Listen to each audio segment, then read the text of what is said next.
The meeting room on Station Kepler 7 was cold and white, like the inside of a machine. Nothing on the walls broke the emptiness. No pictures, no decorations, nothing that suggested humans or aliens had ever lived here. It was a place built for talking, and nothing else. Commander Teo sat at the long metal table and waited.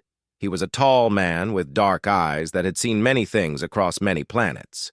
His uniform was clean but worn, with small marks that told stories of places he had been.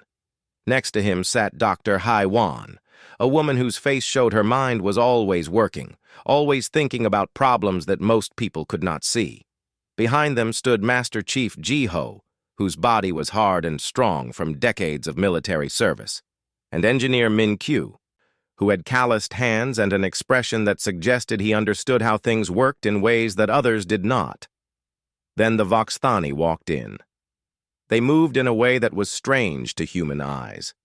Their bodies were tall and thin, with skin that seemed to shift color like water reflecting light.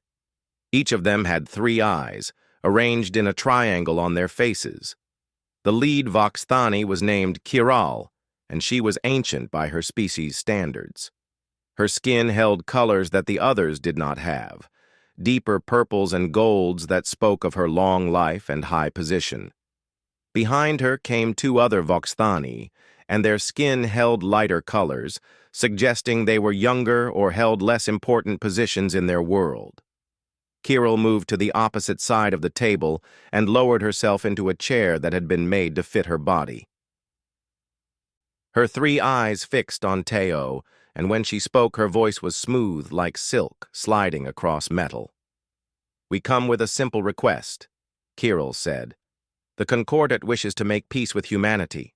We have conquered 17 star systems. We have defeated many species, but we do not wish to fight your people. Fighting is wasteful. Peace is better. A non-aggression pact would serve us both." Teo nodded slowly. This was good news. The Voxthani were powerful, and war with them would have cost millions of human lives. Peace was something to be grateful for. But there was something in Kiral's words that made him pause, something that made him listen more carefully. "We are honored by your offer," Teo said carefully. "But before we can sign such an agreement, we must talk about something important." "What is that?" Kiral asked, her 3 eyes blinking in sequence. "Definitions," Teo said. "Your laws, they must be very specific. They must say exactly what we are allowed to do and what we are not allowed to do. To do this correctly, we must agree on what things are, what they mean. And the most important thing we must agree on is what we mean by the word weapon." Kiral's skin shifted to a lighter purple. This was a sign of thinking. Teo knew from the briefing reports. "That seems logical," she said. "What do humans define as weapons?" It was such a simple question. In the briefing rooms back on Earth, scientists and military people had prepared answers. Teo had studied for weeks. He knew the categories. He had lists prepared. This should have been easy. But when he looked at Hai Wan, he saw something in her expression that told him she was thinking the same thing he was thinking. This question was not as simple as it seemed. "That is a good question," Teo said slowly. "But the answer is more complicated than I think you understand. I will need time to prepare a complete list. I will need to talk to my people to make sure we include everything. If we miss something, your treaty might have holes in it. We do not want that." Kiral tilted her head, a gesture that might have meant agreement or might have meant something else entirely. Her skin shifted again, becoming a calm blue color. "You are correct," she said. "Precision is important. How much time do you require?" Teo looked at Hai Wan. She held up 6 fingers, very slowly so that Kiral could see. 6 hours, Teo said. "We will have a complete list for you in 6 hours. Then you can review it. Then we can make sure that we have agreement on every point." 6 hours is acceptable, Kiral said. She stood up, and the 2 younger Voxathani stood with her. We will wait in the diplomatic quarters. You will bring us the list when it is ready. They walked out of the room with the same strange, flowing movement they had walked in with. When the door closed behind them, the room became very quiet. For a long moment, nobody spoke. Then Min-Kyu started to laugh. Not a happy laugh, but the kind of laugh that comes when something is too strange to understand. 6 hours, he said. We told them 6 hours. We can do it, Ji-Ho said, but his voice sounded uncertain. It is just a list. We have military databases. We can pull all the weapon classifications and organize them. 6 hours is enough time. But Hye-Won was shaking her head slowly. I do not think they understand, she said. I do not think any aliens understand. Understand what? Ji-Ho asked. Hye-Won turned to look at them all. Her dark eyes were serious and intelligent, but they also held something that looked like sadness. What humans really are, she said quietly. What we have learned to do. What we have learned to make into weapons. Teo felt something cold move through his chest. He understood what Hye-Won was suggesting.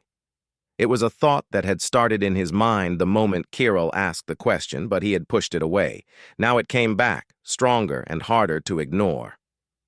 Come on, he said to the group. We have work to do. Let's go to the conference room and start making our list. But as they walked through the corridors of the space station, Teo found himself thinking about hammers and pencils and words, and all the other ways that humans had learned to hurt each other across the long history of their civilization. He thought about how creative humans could be when they wanted to hurt someone. He thought about how there seemed to be no limit to human ingenuity when it came to finding new ways to cause damage. The 6 hours suddenly seemed like both too much time and not nearly enough time to explain something so large and so terrible and so essentially human that it might take forever to say out loud. They had 6 hours to explain what humans really were, and Teo was beginning to understand that this might be impossible. How do you tell someone from another world that your species can turn anything into a weapon? How do you explain that in the human mind, there is almost no difference between a tool and a weapon, between an object and a threat? How do you tell them that humans had been weaponizing things for so long that it was simply part of how they thought, part of how they saw the world? Teo pushed open the door to the conference room and looked at the long, empty table inside. Soon it would be filled with data and lists and categories. But Teo already knew that no list would be complete. No list could ever be complete, because the real weapon was not on any list. The real weapon was the human mind itself, and how it could look at anything at all and see a way to use it, to change it, to turn it into something dangerous. The 6 hours began to count down. The conference room quickly filled with people and machines. Large screens appeared on the walls, and data began to flow across them like water. Hye-Won sat at the head of a table now covered with tablets and papers. Her fingers moved quickly, pulling information from the military databases that had been built over centuries. Around her, Min-Kyu was setting up terminals, Ji-Ho was speaking into communication devices, and So-Jin, the linguist, was reviewing ancient human documents about conflict and weaponry. All right, Hye-Won said, her voice cutting through the noise like a knife. Let's start with the simple things, the obvious things. Let's begin with what everyone would agree are weapons. Ji-Ho leaned forward. He had the kind of face that looked like it had been carved from stone, and his voice was deep and careful. Firearms, he said. Pistols, rifles, machine guns, sniper weapons. Everything from basic military-issue weapons to specialized equipment. We have records on all of these. A screen filled with images. Guns of every kind, arranged in neat rows. The Vox Thani would know about these already. Every advanced civilization knew about firearms. This was simple. Explosives, Min-Kyu added, his fingers still moving across the keyboard. Grenades, bombs, missiles, artillery shells, Nuclear weapons, plasma weapons, railguns, all the big destructive things. More images appeared on the screens. The data grew. Lists became longer. Hours began to pass, and still they were in the easy part, the obvious part, the part where everyone in the galaxy would agree that yes, these are definitely weapons. But then Sojin looked up from her papers and said something that made the room go quiet. "What about tools?" she asked. Nobody answered at first. It seemed like a strange question. "What do you mean?" Haewon finally asked. Sojin turned a page in her document. She was a woman with intelligent eyes and a patient way of speaking that suggested she had studied many things carefully. "I was reading about human history," she said, "looking at old conflicts, looking at how humans have fought each other, and I noticed something interesting. Humans do not always use things that were made to be weapons. Humans use other things." "Like what?" Jiho asked, but his face was already changing, as if he was beginning to understand what she was saying. "Like hammers," Sojin said quietly. "A hammer is made to build things, to hit nails into walls, to construct. But in human history, there are many examples of humans using hammers to hurt other humans, to kill other humans." Minkyu stood up and started walking back and forth. "A wrench," he said. "An industrial wrench can be swung. It has weight. It has a hard edge. A human could cause severe injury with a wrench." "A crowbar," Jiho said, his voice becoming quieter. "A screwdriver. Any tool that has weight and a hard surface. Any tool that is sharp." Haewon was typing quickly now, her face becoming more serious. "We need to add a category," she said. "Tools that could be weaponized." "But that is almost everything," Sojin said softly. "Almost every tool can be used to hurt someone if a human wants to hurt them. The question becomes not what can be a weapon, but what cannot be a weapon." The room fell silent as they all understood what she was saying. The simple and obvious list was suddenly becoming much, much longer. Minkyu pulled up another file. "Agricultural equipment," he said. "Axes, scythes, pitchforks. Humans have fought wars with these things. The Busan Rebellion used modified farming tools to fight against military forces. They were surprisingly effective." "Kitchen equipment," Haewon added. Her voice sounded strange, as if she was describing something unpleasant. "Knives of all kinds, steak knives, chef's knives, serrated blades, cleavers, any kind of sharp object that a human can hold in their hand." More images appeared on the screens, photos of things that looked completely normal. A hammer, a wrench, a kitchen knife, a rake, all ordinary. All things that humans used every day for normal purposes, but now they were being listed as weapons. "This is more complicated than I thought," Jiho said. He was standing now, moving around the room restlessly. "If we are counting tools that can be weaponized, then we need to list almost every tool that exists." Sojin was still reading. She flipped through several pages slowly. "There is more," she said. "There is historical precedent. Humans in ancient times used rocks as weapons. Just rocks, stones that they found on the ground." "We cannot list rocks," Minkyu said, but he sounded uncertain. "Why not?" Sojin asked. "If we are being complete and accurate, why can we not list rocks? A rock in the hand of a human, thrown or swung with force, can cause serious injury. A rock can crack a skull." "A rock can be a weapon." Haewon pushed back from the table and ran her hand across her face. When she spoke again, her voice was tired. "We should contact the Voxthani and tell them we need more time. This is not simple." "No," Jiho said firmly. "We do not tell them we cannot do this. We tell them nothing until we have completed the work. But I think—" He paused, looking at the screens full of ordinary tools and objects. "I think Sojin is correct. We are looking at this wrong. We are trying to list weapons when we should be asking a different question. What question? Min-Kyu asked. What cannot be a weapon? Ji-Ho said. What object exists that a human could not use to hurt another human if they wanted to? The four of them looked at each other, and slowly they began to realize the truth. They began to understand that the question the Voxthani had asked was not a simple question at all. It was a question that opened up a very large and very uncomfortable space inside human understanding. We should expand the list, Haiwan said slowly. We should add categories, tools, kitchen equipment, farming equipment, sporting equipment, anything with weight or a sharp edge. Sports equipment? Sojin said, her voice questioning. Baseball bats, Min-Kyu said. Pool cues, bowling pins, golf clubs, all things that are used for games, but all things that could hurt someone if used differently. Haiwan typed all of this into the growing document. The list was becoming longer and longer. What had started as a simple list of military weapons was now becoming something much larger and much more disturbing. Because it was becoming clear that almost anything could be added to this list.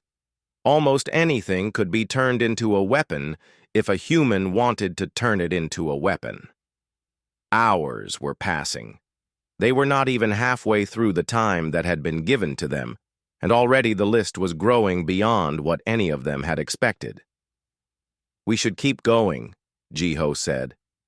He sat back down at the table. We are not finished yet. There are more categories. There are always more categories with humans. Sojin nodded and went back to her reading. Min-Kyu returned to the keyboards. Haiwan continued typing, her fingers moving faster and faster, as if the more items she added to the list, the more the truth would become clear. And slowly, gradually, it did become clear. It became clear that asking what humans define as weapons was almost the same as asking what humans define as objects, because for humans, almost everything could be both at the same time. The fourth hour arrived without anyone noticing. The screens had become almost impossible to read because so much information was displayed on them. Lists overlapped with other lists. Categories sprawled across multiple pages. The simple military weapons that had seemed like enough to cover the topic were now just a tiny portion of an enormous document. Min-Kyu stood up and stretched. His back made sounds as he moved, and he winced. This is getting out of control, he said, looking at the screens. We have listed almost 3,000 items now, and we are still not finished. What else is there? Haiwan asked, though her voice suggested she was not sure she wanted to know the answer.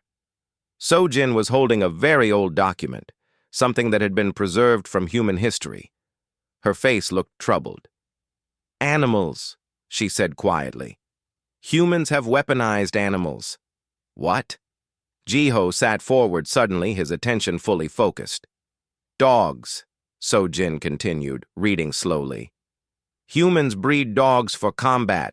They train them to attack. In military applications, dogs have been used as weapons for thousands of years. War dogs, fighting dogs, dogs trained to bite and to kill. That seems inefficient, Min-Kyu said. Why would humans use animals when they have better weapons? Horses, Sojin said, ignoring the question. Humans rode horses into battle. The combination of human and horse became a weapon. Cavalry units were devastating in human warfare. Even birds have been weaponized. Humans have trained birds to carry messages, to scout, even to attack. Ji-Ho was nodding slowly, as if this made sense to him, as if he had known this and was only now remembering it. Living weapons, he said. Creatures that can think and move and respond to situations. More adaptable than static weapons. This is actually quite sophisticated. So we add an entire category for animal-based weapons? Haiwan asked.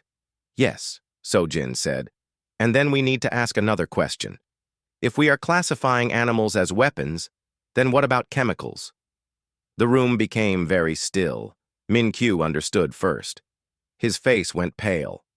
Chemicals, he said slowly.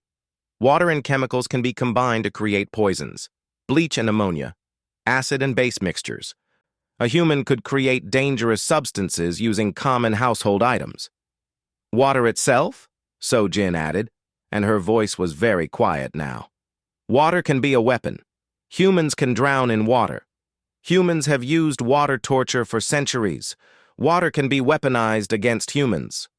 HFY's fingers moved rapidly across the keyboard, adding new categories. Poisons, chemical combinations, toxins, acids, bases, gases. Everything that could hurt a human body was being listed. Fire, Jiho said suddenly. Fire is a weapon. It destroys everything. Fire can be started with almost anything that burns. Fire has been used as a weapon in war for thousands of years. Electricity, Minkyu said. A human body conducts electricity. You can run electricity through water and electrocute someone. Electrical devices can be weaponized. They added fire to the list. They added electricity. They added radiation, which could harm humans in ways that were not obvious at first, but very deadly over time. The list continued to grow. The screens were becoming harder to read because so much information was there. The document itself was becoming too large to display properly on any single screen. But then So-Jin put down her book and said something that stopped everyone completely. "What about words?" she asked. Nobody spoke. "Words," HFY finally said, as if she was not sure she had heard correctly. "Humans kill themselves with words," So-Jin said. Her voice was steady, but her hands were shaking slightly. "I have read about this many times in human history. Humans use words to hurt other humans. Propaganda, lies, insults. Cruel words spoken to a person can cause such pain that the person decides to end their own life." "That is not a weapon," Jiho said, but his voice was uncertain. "Is it not?" So-Jin asked. "A human reads words, and those words cause such damage to the human's mind that the human dies. That is more effective than some physical weapons. A physical weapon might injure, words can kill." Minkyu was pacing again, his movement faster and more agitated. "If words are weapons, then we need to add rhetoric to the list. Speeches that inspire hatred, propaganda that makes humans fear each other, information that is false but is believed by many humans." "Social media," HFY said quietly. "I have seen what social media does to humans. A single message posted to the internet can reach millions of people. A lie can travel around the world before the truth has even started moving. Humans have started wars because of things posted on social media." "Psychological pressure," So-Jin continued. "Torture without physical harm, mental manipulation, the ability to make a human question their own mind, their own sanity. This is a very effective weapon."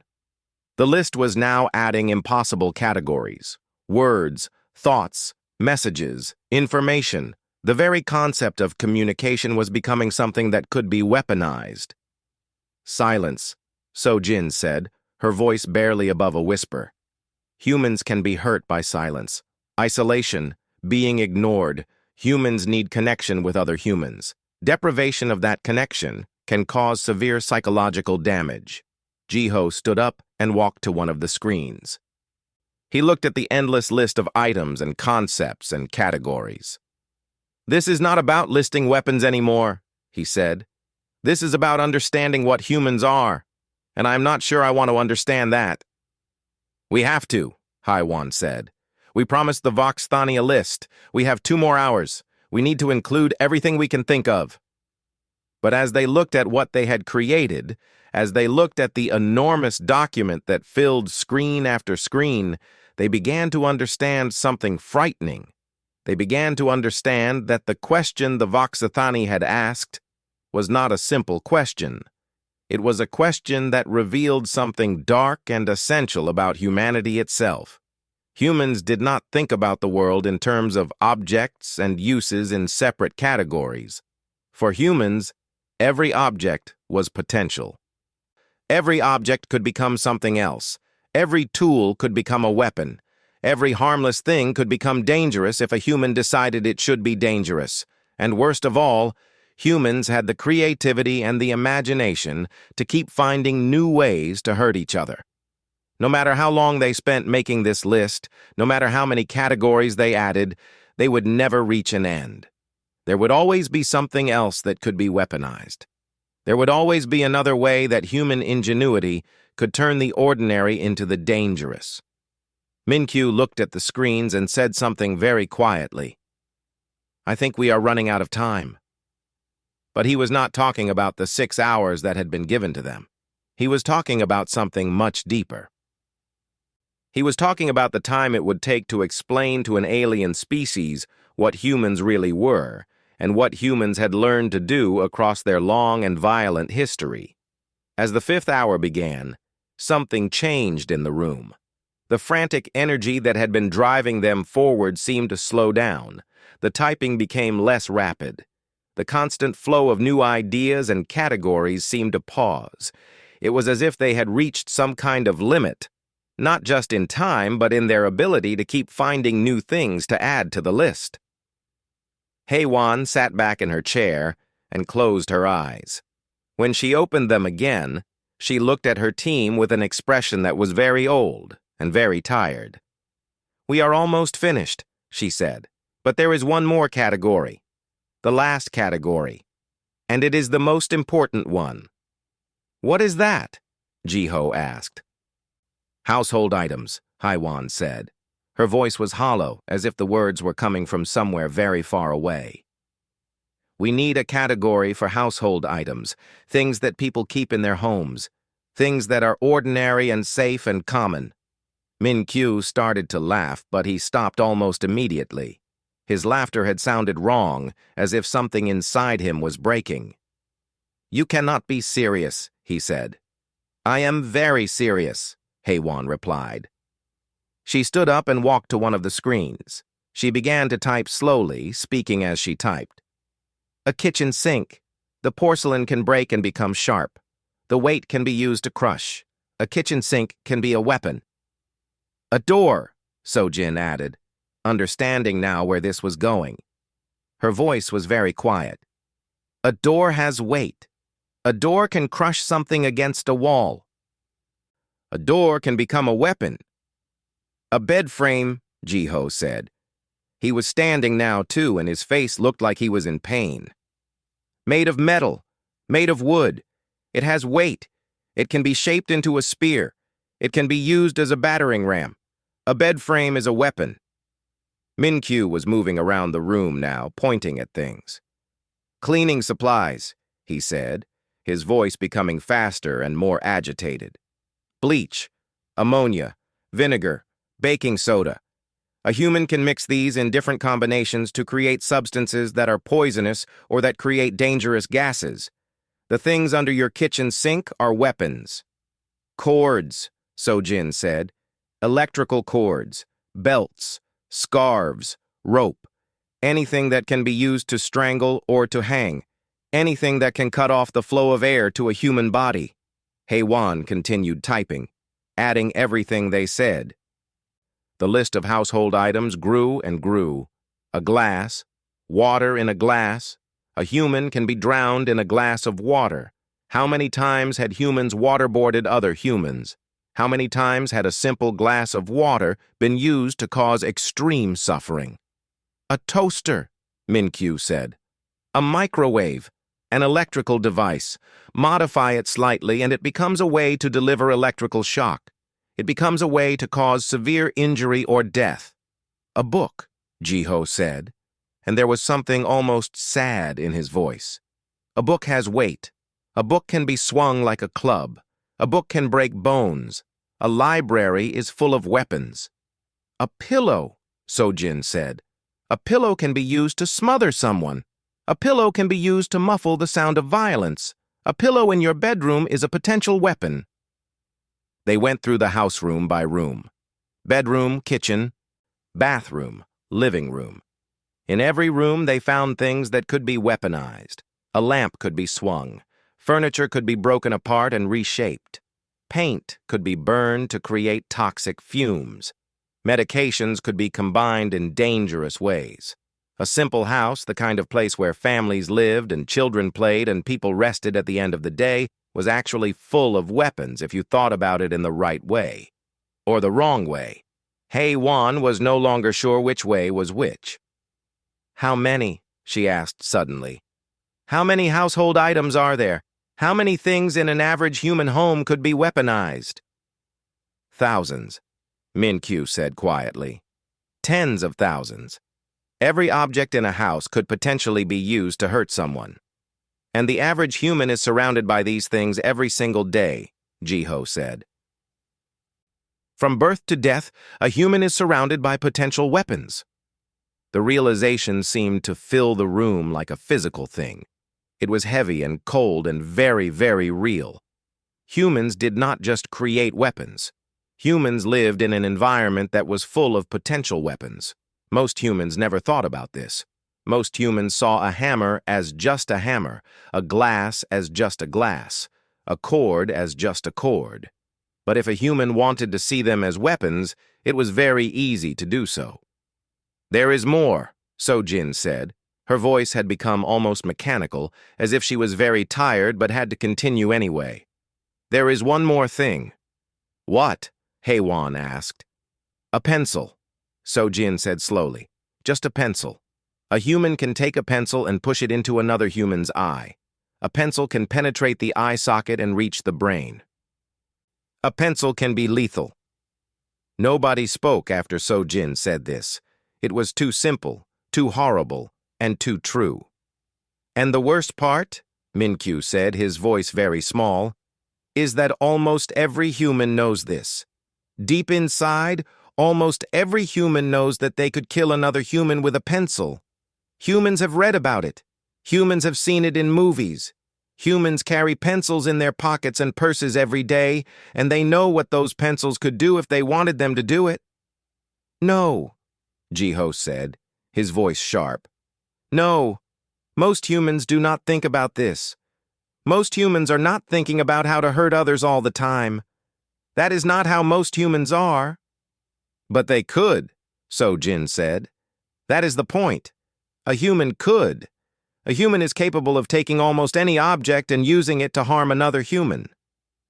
It requires creativity and determination, but it is possible. That is what makes humans different from other species. That is what makes humans dangerous." HFY looked at the document that filled the screens. The list of weapons was enormous. It included military devices, tools, animals, chemicals, poisons, diseases, words, silence, psychological tactics, and thousands of household items. It included things that were not supposed to be weapons at all, things that were meant for building and cooking and cleaning and sleeping. And still, she knew, the list was not complete. There were things they had not included, things they had not even thought about yet. There were so many ways that a human could hurt another human. There were so many ways that human creativity could turn the ordinary into the dangerous. She looked at her team. They all looked the same way she felt, sad, tired, frightened. Because they were beginning to understand what this list really meant. They were beginning to understand what it meant to be human in a way they had never understood before. One more hour remained. And then they would have to present this terrible list to the Voxthani and try to explain what these items meant. They would have to try to explain what humans really were. The final hour moved very slowly, like a patient watching a clock. HFY sat at the table and looked at what they had created. The document was so large now that even the most powerful computers on the station were struggling to display it properly. Multiple screens had been filled with information. Categories overlapped. Lists extended far beyond what anyone could reasonably be expected to read in a single sitting. It was a map of human violence. It was a catalog of pain. It was an explanation of what humans could do if they decided to do it. "We should add a summary," Ji-Ho said quietly. He was sitting near one of the windows, looking out at the stars. His reflection in the glass looked like a ghost. Something to explain to the Voxthani what this all means. We cannot just hand them this enormous list without explanation. What would we even say? Min-Q asked. He was sitting on the floor, his back against one of the walls. His usual energy was completely gone. How do you explain to an alien species that humans are capable of turning almost everything into a weapon? How do you explain that we have spent thousands of years becoming very good at finding new ways to hurt each other? So-Jin was still reading documents, but she was reading more slowly now, and there was less urgency in her movements. I think we should tell them the truth, she said. We should explain that humans have evolved in a way that makes them extremely adaptable. Humans can see problems and solve them. Humans can see objects and reimagine them. This is a survival skill that has served humans very well for many thousands of years. But that skill also makes us dangerous, HFY said. That skill means that we can turn anything into anything. If a human wants to hurt someone, a human can almost always find a way to do it. Weapons become irrelevant because everything is a potential weapon if a human decides it should be. Jiho turned away from the window. His face was very serious. I think we need to tell them something else too, he said. Something that is more important than the list itself. What is that? HFY asked. We need to tell them that we know what we are, Jiho said.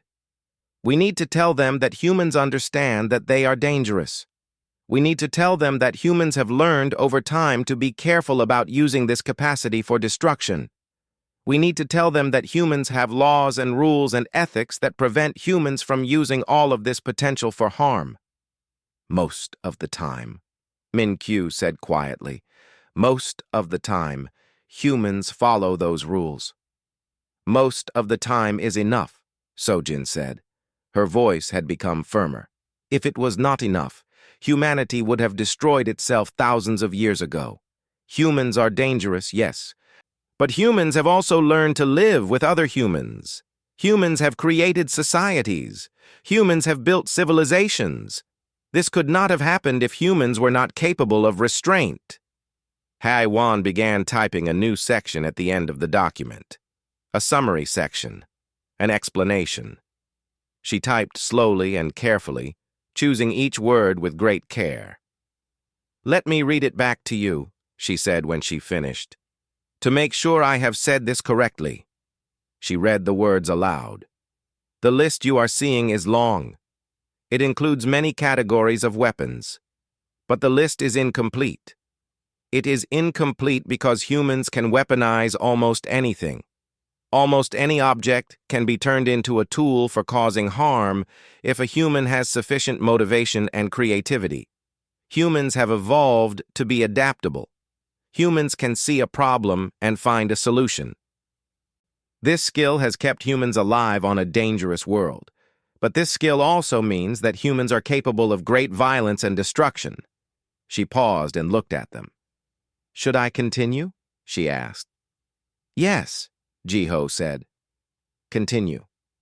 But, HFY continued reading, humans are not mindless creatures. Humans have developed ethics and laws and traditions that control this capacity for violence. Humans have societies that punish those who use weapons against other humans without justification. Humans have spent thousands of years learning how to live together, despite their capacity for individual violence. We are not peaceful creatures. We are not born gentle, but we are creatures that have learned over time to choose peace because we understand the cost of war. She stopped reading and looked at them all. Is that accurate? She asked. It is, So-Jin said slowly. But it is incomplete. There is one more thing that needs to be said. What is that? HFY asked. That we are not just weapons, So-Jin said. Her voice was strong now, filled with something that might have been pride or might have been defiance. That humans are not just capable of violence. Humans are also capable of extraordinary creation. Humans have created art and music and literature. Humans have built bridges and cities and sent machines to explore other planets. Humans have created systems of law and ethics that try to protect the weak. Humans are complicated creatures. We are dangerous, but we are also capable of great beauty. Haywan typed this addition to the document. When she finished, she looked at the time. 55 minutes remained until the 6 hours were completed. 55 minutes until they would have to present this to the Voxthani and try to explain what it all meant. "I think we are ready," Haywan said. She looked at each member of her team. "I think we have done what we can do. We have created a list. It is not a complete list, but it is a thorough list. It is an honest list. And we have tried to explain what it means to be human." Min-Kyu stood up slowly. "Do you think they will understand?" he asked. "I do not know," Jiho said. "Understanding something and accepting something are not the same thing. They might understand what we are. But whether they will accept us as partners or see us as a threat, that is a different question." "There is only one way to find out," Sojin said. She moved toward the door. "We should go to the diplomatic quarters. We should present the list. We should tell them what we have learned." Haywan saved the final document and sent it to a portable data device. The document was enormous, but it was complete as it could be. It held all the work of the 6 hours. It held the result of their honest examination of what weapons meant to humans. They walked out of the conference room together. 4 humans carrying the truth about their species toward an alien delegation that had asked a simple question without understanding how complicated the answer would be. As they walked through the corridors of the station, none of them knew what would happen next. None of them knew if the Voxthani would accept this or reject it. All they knew was that they had tried to tell the truth, and that was all they could do.